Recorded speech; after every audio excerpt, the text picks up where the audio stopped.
चलो देखो एक्सरसाइज 4.1 सवाल नंबर दूसरा ही सवाल है।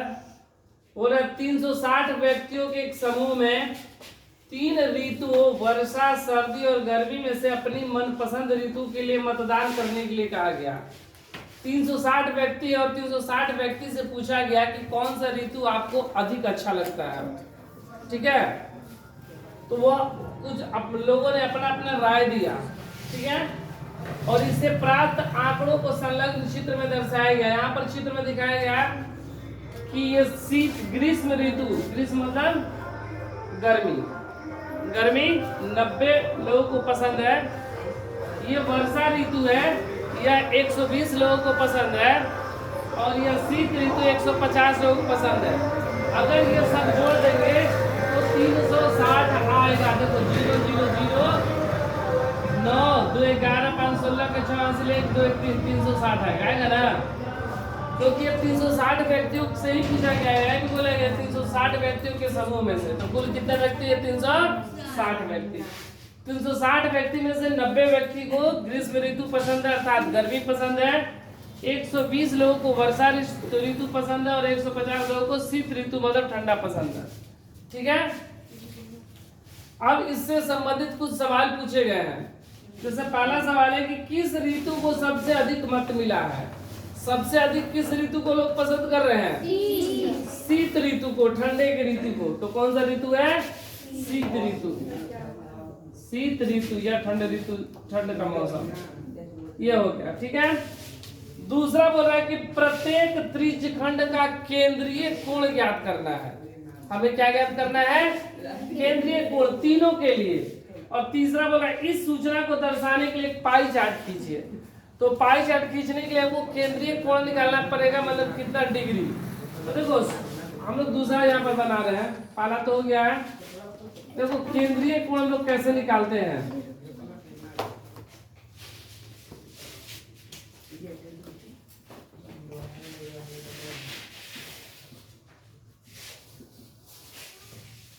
देखो केंद्रीय कोण हम लोग कैसे निकालते हैं।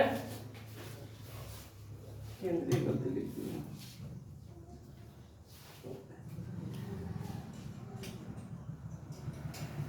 यहाँ पर बिंदु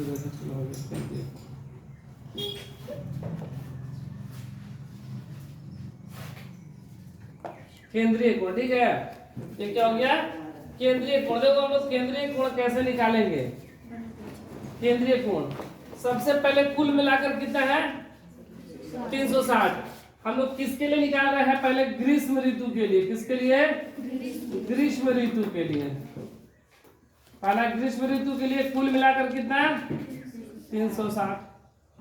360 व्यक्तियों के लिए पूछा गया है। और कितने लोगों को पसंद है? 90 लोगों को पसंद है। और केंद्रीय कोण निकालने के लिए लोग क्या करते हैं कि कुल नीचे लिखेंगे 360 और ऊपर जितने पसंद है गुणे 360। 360 से इसको गुणा कर देते हैं, क्योंकि वृत्त के केंद्र पर 360 डिग्री का कोण बनता है, इसलिए गुणे 360। यह नहीं समझ रहा है कि यही वाला 360 यहाँ पर किया गया या ये वाला 360 यहाँ पर लिखा गया। ये कुल संख्या होती है, तो कुल संख्या संयोग से 360 ही दिया गया है। और ये देखो 360 से 360 कट गया, कितना गया? 90 डिग्री। तो ग्रीष्म ऋतु के लिए कितना आया? 90 डिग्री। उसी प्रकार हम लोग किसके लिए निकालेंगे? वर्षा ऋतु के लिए। वर्षा ऋतु के लिए हम लोग क्या निकालेंगे? केंद्रीय कोण। केंद्रीय कोण वर्षा ऋतु के लिए केंद्रीय कोण हम लोग निकालेंगे। तो कुल मिलाकर 360, उसमें से कितना पसंद है? 120 पसंद है। और ये केंद्रीय कोण निकालने के लिए 360 से गुणा। ये 360 से 360 कट गया, कितना बचा? 120 डिग्री। ठीक है, उसी प्रकार हम लोग शीत ऋतु के लिए भी निकालेंगे। शीत ऋतु के लिए हम लोग क्या निकालेंगे? केंद्रीय कोण।